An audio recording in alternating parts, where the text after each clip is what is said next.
Hello and welcome to the 3RPG Podcast, a podcast where we talk about RPG games and other stuff. My name's Jay Underwood. And I'm Chris. And I'm Sandra Rosner. I was wondering, in this week while I was sort of like going back and forth to work, snow globes. What's the deal with snow globes? Are these things like cool or like weird or like I don't get it. Like people collect them, right? I mean, it's like a collector's item. People have like shelves full of snow globes. They seem like a fever dream to me. Like somebody woke up just out of their gourd. They're like, you know what? Snow globes. They're going to revolutionize the world. And he had enough money to make it happen. And today we have them. Like I want to believe it's something like that. I don't own a single snow globe. Lies. You must have one somewhere that you don't even know about. It rolled into the front door when you I had one once. I did have one once. We should make a new form of D&D bad guy that's based on the snow globe. That's like a mimic. But it's a snow globe. Wow, nobody will ever see that coming. Yeah. Nobody. Grandma's got a mimic. Have either of you seen the movie Krampus by any chance? No, that's on my list for drunk movie night, though. Okay, well then, no spoilers. I won't spoil the ending. There's a snow globe reference in a manner of speaking. Oh. Okay, well, speaking of snow globes, wait, what? Wait. Smooth. We're here to interview Chris, the elusive, one-named podcast presenter, Chris. Who is he? What is he? When is he? Oh, I am all at all times. At all times, indeed. Gotta be like tiring. Like, how do you pull that off? The existence is, yes, very tiring. Chris, I will begin with the same question that I asked Sandra a few weeks ago on her interview, which was, from then till now, you choose the then, you choose the element of now. Tell us your story. My story starts with Super Mario. A picture of Super Mario that I called Santa. In first grade, I drew a picture of Santa, and it looked exactly like Super Mario. And a lot of people liked it.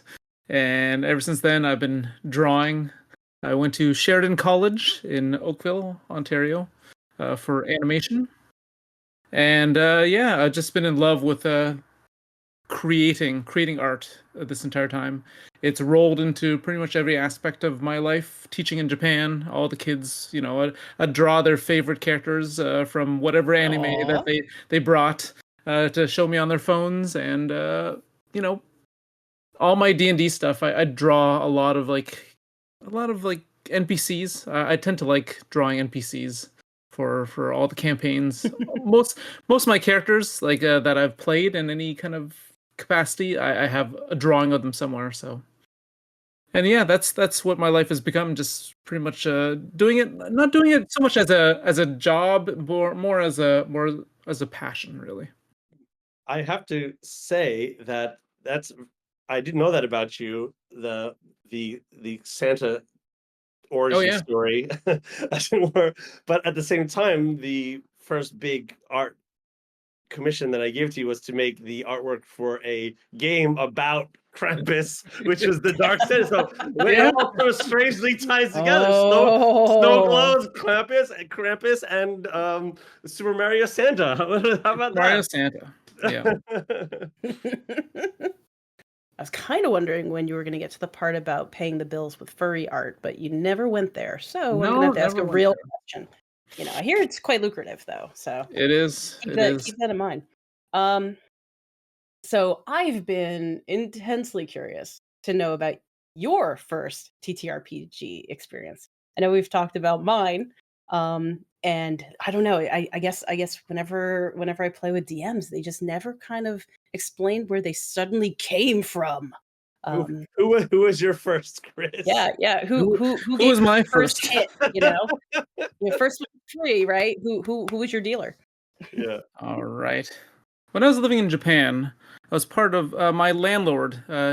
He could speak like 7 different languages.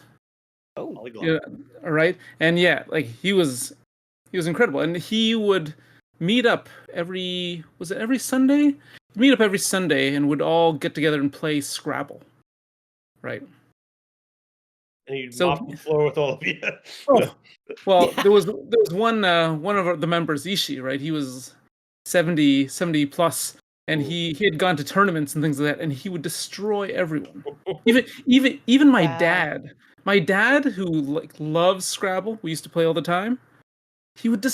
Ishi would destroy them all. Oh my gracious. Anyways, so one day I met this guy named David, and Jay, you know him as well, right? And it's actually through him that I met you. But he mentioned that he plays this game called D&D. Now, my best friend in Waterloo, he was always playing D&D, but I was never invited. I don't know why. But Aw. he always played with his Aw. friends and They his were other probably friends. summoning demons, though, so it's okay. Yeah, probably. Satanic panic. And I was always a little bit, D&D curious because uh, I I loved. Sandra's laughing about that. I almost spit up my drink just now. That was Yeah, great. D curious. Because I've been creating worlds this entire time, right? I love drawing. I love making worlds. I just creating systems. I love systems. Anyways, he mentioned that he plays this game called D&D, and I thought, hey, I've always wanted to try it, right? So we met up at a restaurant one time, and we played this the Tomb of Vatos, right? I even remember that my first game. Oh, that's awesome. And my character died in the first session though, and Oh. David knew how to kill characters like nobody's business. He just runs people through like Still does through a mill. Yeah. And died to poison gas. But I was so in love with this idea of collaborative storytelling, right? That I had to get more in and more and more, and then eventually I met Jay through David. Yeah, so that's kind of my origin story in terms of like Dungeons and Dragons. That's wonderful. Is there a piece of advice or wisdom that you heard once that has stuck with you and sort of helped to change your life? Or a teacher, a mentor, a friend, lover? One of my high school teachers mentioned every person in them has 10,000 bad drawings, and the faster you get them out, the faster you'll become a good artist. Mm. And I've always liked that idea that like nobody starts off amazing. It takes a lot of work. It takes a lot of practice and a lot of time. And yeah, like the more you draw, the faster the progress will, keep on mounting and mounting and mounting until you become something good. And maybe another 10,000 and you become great. Maybe even more. What's it? The path of greatness is paved with good intentions. No. But it actually reminds me of like the Malcolm Gladwell kind of like the 10,000 hours thing, right? Like do something. For 10,000 Hey, hours. maybe he stole it from that. Yeah. Which is arguably with an art like twist because he's an art teacher. Right. Excellent, Sandra. So you've had your own experiences of bringing people into the game, I'm sure. And I'm wondering if any of those are real standout. Like, how did you convince them to join, or what were their hangups? Was there anybody who's just particularly wily in trying to draw into your world? Well, maybe my biggest fan is my girlfriend, who I still play with. In terms of our campaign, she's the one that makes the most notes, and we met over a motsunabe, or like a I don't know how to explain motsunabe. It's like cow intestines, brine soup. Yeah, it's very in a soup. That's Very romantic. very Japanese. And we met over that I mentioned that I was just like Dave. I mentioned that I was into this this hobby, and she was enamored by the idea of like She was D curious as well. she was D&D curious. Yes. D curious. I need this on a shirt. Yeah, D curious. I'm sure it already exists. Put it in the swag shop. Yeah, and after we played our first session, I could tell that she was hooked. I just knew it straight from she wanted to play like the next day, and of course, prep. The way that prep works, it doesn't quite work that easily unless certain styles. But was there a moment in that particular session that you remember like now that's the moment? Oh well, it was like her attention to all the details. You could tell that she was very immersed in this narrative that I'd created. So yeah, the importance of immersion, ladies and gentlemen. Oh, what a wonderful experience. Yeah. So Chris, what's a common belief or rule that you completely disagree with? I'm gonna caveat that to say what's a common belief or life rule that you completely disagree with, and then what's a common RPG rule that you completely disagree with? So give me both. Okay, the D&D one is a little easier for me. The D&D one is no potato chips at the table. There's that. Marshmallows. Marshmallows. The D&D rule that I disagree with. Okay, I guess my rule that I would axe is just keeping track of number of arrows, number like encumbrance. Ooh, I like this. Those kind of things, like especially arrows, right? Like unless it's like specifically a survival, like a survival based like campaign where resources are incredibly tight, don't count your arrows. Just you have a quiver of arrows because you don't want your ranger to be like, oh, sorry, can't do anything else now, right? Like there's no point in that. You can't have endless snow globes, but arrows we can bend on. Okay. Snow globes, you gotta count your snow globes. Yeah, I mean you're gonna get encumbered, right? But don't count your snow globes until they hatch. Yeah. A hatching snow globe. I don't think those are snow globes. We'll give birth. Yeah, those are snow globes. Oh no! Mimic. That could be fun. That could be fun. Cthulhu comes out of the hatching snow globes. Ooh, that's a delicious little Christmas episode of. Yeah, definitely Christmas episode of 3RPGs coming. I know that you have a love for maps, and I'm curious about what map type you've wanted to play but haven't yet. Whether it's a one-off, a full campaign, like a water world, space, underground. Is there some kind of map type that you've envisioned that you're just quite sure how to pull it off, but you want to pull it off? A map type that I've always wanted to pull off. Certainly kind of like three-dimensional. I have always wanted to do like kind of like a three-dimensional map type, like kind of like a combat that had a three-dimensional like almost like in space where you have like an X, Y, and Z axis type thing. But I've never really understood how to possibly do that though. Like unless I made like a 3D program which they could use, they could go that way. But you're evoking some kind of thoughts of like water levels in yeah, like MMOs, and it's probably some of the same challenges there too, but they can be really fun if you pull it off. So if you pull it off right, but I imagine it could be a little bit too challenging like that. Like sometimes even just a flat map can be a little bit of work to handle. But yeah, I've always wanted to do kind of like a 3D battle in that way. I guess you can with flight and things like that, but something where everyone can move in all directions.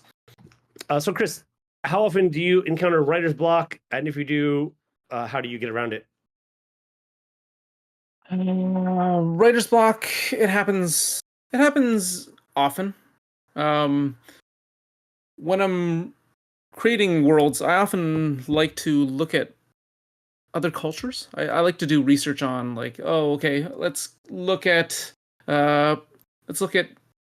I don't know, Namibia. I'll type in Namibia and read some of their folklore and their mythology and that kind of things, that their naming conventions, that a piece of their culture. I'll often just Google search what their clothing looks like, and often that can be more than enough to inspire me for in terms of stories, and also just whenever I'm stuck, it's usually I can relate to something in this world, and then what's my spin on this type of Cool. thing. Awesome. Well, let's take a quick break, and we'll be back to asking more questions towards the elusive Chris after this.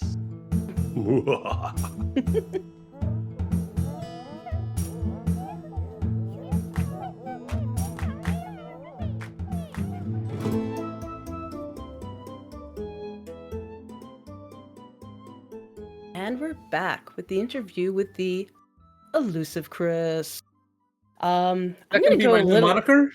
Yeah, I like The that. elusive Chris. The elusive Chris. It's kind of nice. I like that. Um, EC.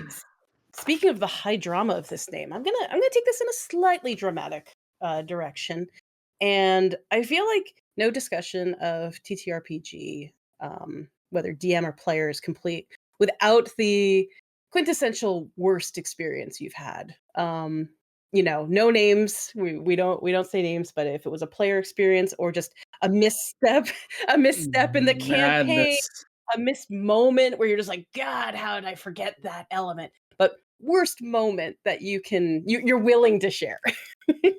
I got a few of those. I got a few of those. One of them certainly Jay would know about. Oh no. That that was Proceed. really something that shook me in some ways because I wasn't prepared for that.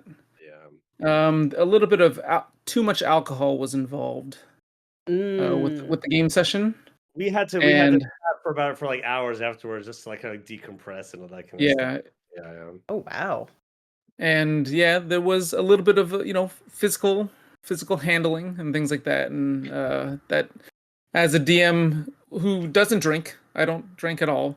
And watching this whole thing happen, I was shocked. I was I was like a deer in headlights. I didn't know what to do. And it was a fairly, I was a fairly junior DM at the time too, so I'd never encountered anything like this, even outside of D&D as well, right? So, yeah. Wow.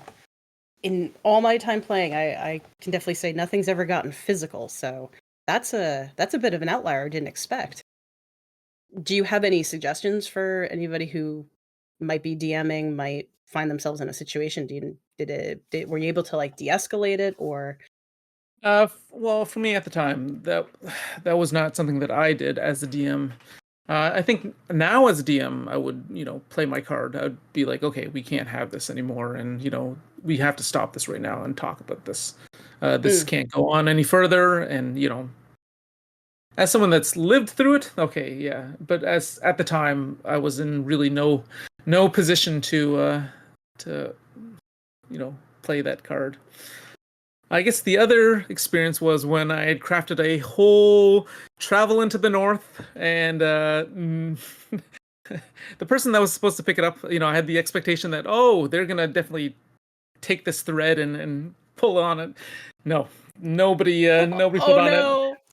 My girlfriend, also Naomi, my girlfriend, you can bleep that out. She was trying to also, she knew that this was one of those plot threads that I had made, so she tried to push us in that direction, but nothing worked. Didn't He work. just he just so I pretty Oh, much had that's nothing frustrating. nothing that whole session, and yeah, what can you do though? So, Chris, I want to ask you. We've talked about this on the podcast, but we've sort of been talking more broadly to our audience. But in your world and in your campaign setting, what are hit points? What are hit points? Up to a point, up to like bloodied, it's actual damage. So up to bloodied. Bloodied is the term that I use for like 50% of your HP. Up to that point, there's no real bodily damage, right? But then when you get closer to 0 hit points, That's when like the actual pain and blood and possibility of broken arms and their guts spilling out and potential death. But up until 50%, it's mostly psychological, like nerves, scratches, stamina, you know that sort of thing. So that's my general rule. And then I also want to ask then similar question from before is like, what is a piece of art, music, book, film, manga, anime that you felt and made you think deeply or feel something really profound after visiting it, encountering it? We just talked about Arcane, and we rewatched season 1 before we watched season 2, and there are moments That good, huh? in that are just Yes. mind blowing. Mm. It's Yep. so well done in every aspect, in terms of like character designs, the style itself, the music, the voice acting. Oh, it's such a piece of art. It's maybe one of the best things that I've seen in the last who knows how many years. Wow. It's Spider-Verse good. I love Mm. Spider-Verse, right? And this is like almost taking it one step further. Arcane.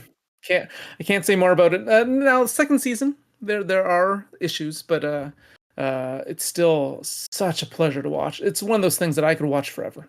And I could start again. I can start again tomorrow, and I'd still just I'd find new things. Just pacing, everything. Oh, it's so good. Check it out, everybody. So, if we were to face a zombie apocalypse tomorrow, what strange skill would you bring to the collective? To if you're on like a protected little farm, everybody's got their purpose. What strange little survival skill do you contribute so that we don't just make you zombie chow? My knowledge of zombies. I You know love how many hit Wait points a they have, what their armor minute. no class no is. no no no no no. I love zombie movies. Mm. That's I love zombie movies. I've seen so many of them, good and bad, and yeah, we'd have to figure out what kind of zombie they are. Are they the 28 Days Later zombies? Or are they the Romero zombies? Yeah. Right? How fast You gotta are they? figure out what How they are. fast are they? Yeah. How fast are they? The Last of Us, cordyceps zombies? Like, good to see it. So, likely my knowledge, you know, film knowledge, we know that someone's going to betray us in the group. You got to Yeah. sleep in That's fair. very protective areas, right? Yeah, and also, it all really depends. If you're fighting Resident Evil zombies, then I'm not going to, I can't help you. Sorry. We're all dead. Yeah. So you're claiming you're going to be the zombie strategist? Yes. Yes, Okay, yes, okay. yes. Okay, I just need to know what to put on your like little desk tag. You are not Jill, the master of unlocking. That's not my Yeah. skill set.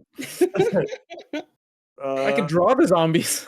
well, you definitely have a pedigree as a well-known DM within our circles. So, what advice would you give to new DMs? If you have a great first session, good for you.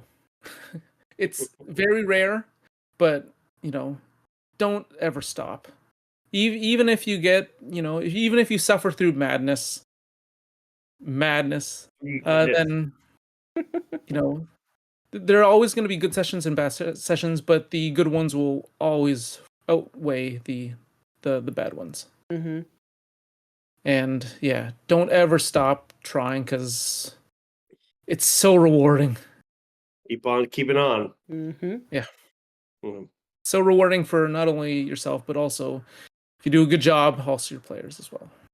So, Chris, we talk a lot about how TTRPG can change lives, and I'm really curious to know how it's changed yours. If you imagine having never found this, I hate to even call it a hobby because it feels so much more expressive than a hobby.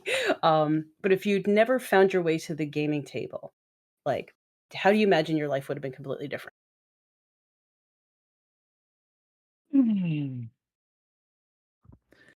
Well, I think it's like I met my girlfriend and we kind of bonded over that kind of like shared experience, our love for storytelling over that. So Mhm. certainly that would have been a big aspect that I would have, lost out on. Um, Also, I find that like TTRPGs is another way for me to express creativity because I do love putting all aspects of map making, drawing characters, creating stories, creating worlds, and creating systems and that kind of stuff. Um, and it's given me a way to you know to put it out there, put it out there for a very small and select crowd, and in doing so, maybe it's going to push me to provide resources for others. I am still currently working on my little Rosada kind of like a mini campaign type thing, and it's certainly changed my experience in Japan when I was living there. Mhm. I wouldn't have met as many people from different places. Our table, there was a guy from Peru, from the U.S., Germany, from New Zealand. Like it was a real mixed bag of people from all different places, and it's really only enriched my life. I don't know what my life would have been without TTRPGs. Maybe it would have been better. Maybe not as good, but but we don't know. We never know, right? But I'm very happy with what I have right now. So it's hard to beat what I got already. So Awesome. Well, let's take a quick break, and we'll be right back with Chris and the lightning round. Zap, ooh, zap, zap. Mm.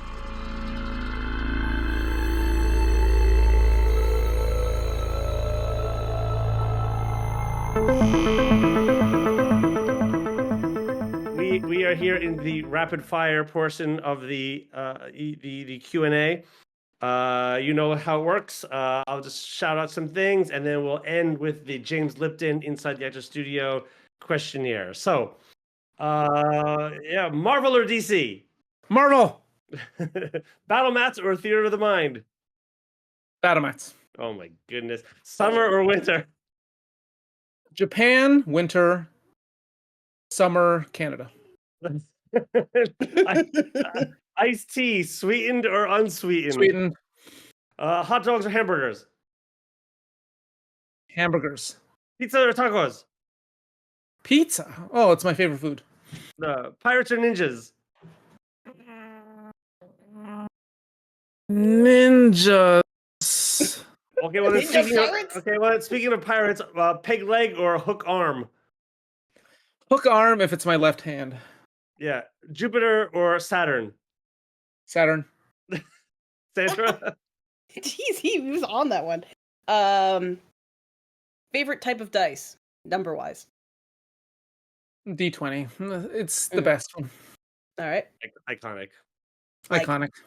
all-time favorite. All the kids love D20s. I When you know. show I them, know. their know. eyes are like, "What? I There's know. 20 sides to this." Yeah, they seem impossible. Sorry, continue. All right. All-time favorite book. Kafka on the Shore. Worst character. Like children's character, like children's TV show, like the most annoying, not the worst, but like most annoying. Garfield, like most annoying Garfield. character. Garfield. Yeah, I'll say Garfield. Yeah, you get that one. Unicorn or Norwal? Narwhal. Time Okay, travel to the future or into the past? Sorry, say that again.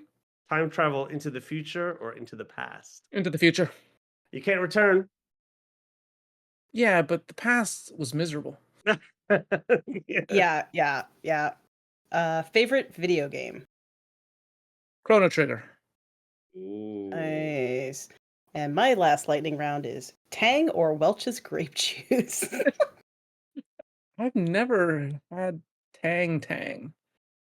I've never had Tang. I could taste Tang. I know Tang. Yeah, no, I know of it, and I've probably had things similar to it, but I got to go with the grape juice then. Is Canadian bacon bacon? No. Right answer. Right there. All right. So what is your favorite word? This is my it's a terrible it's not James Lipton at all. It's just I'm just like speaking a little bit like lower in register. That's all I'm doing. I don't do impressions. You knew this was coming. You knew this was coming. I didn't think it was coming this soon. I thought I'd have at least another 2 weeks before. Another 2 weeks before this was going to happen. No, you didn't know you weren't going to know the questions anyway, unless you wanted them.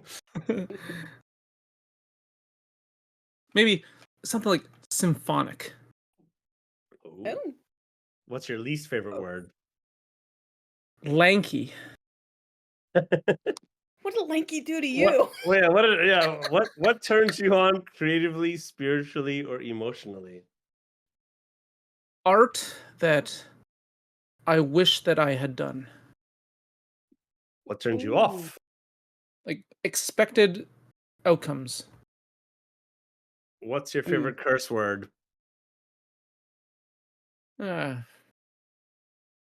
Fuck. Yeah. I think it's just fuck.